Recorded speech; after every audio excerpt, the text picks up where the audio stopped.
ఇవాళ అమెరికా లాంటి దేశము ట్విన్ టవర్స్ మీద Osama bin Laden twin towers బద్దలు చేస్తే ధ్వంసం చేస్తే 3,000 మంది చచ్చిపోయారు, 6,000 మంది గాయాల పాలయ్యారు.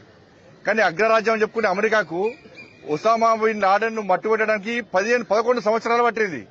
11 సంవత్సరాలు అగ్రరాజ్యానికి. కానీ పహల్గాం సంఘటన జరిగిన 15 రోజుల పాట 9 ఉగ్రవాద శిబిరాలను ధ్వంసం చేసినటువంటి సైన్యం భారత సైన్యం, అటువంటి ప్రభుత్వం నరేంద్ర మోడీ ప్రభుత్వం. ఇవాళ అమెరికా లాంటి దేశము ట్విన్ టవర్స్ మీద Osama bin Laden twin towers బద్దలు చేస్తే ధ్వంసం చేస్తే 3,000 మంది చచ్చిపోయారు, 6,000 మంది గాయాల పాలయ్యారు. కానీ అగ్రరాజ్యం అని చెప్పుకునే అమెరికాకు ఒసామా బిన్ లాడెన్ ను మట్టుబెట్టడానికి 11 సంవత్సరాలు పట్టింది. 11 సంవత్సరాలు అగ్రరాజ్యానికి.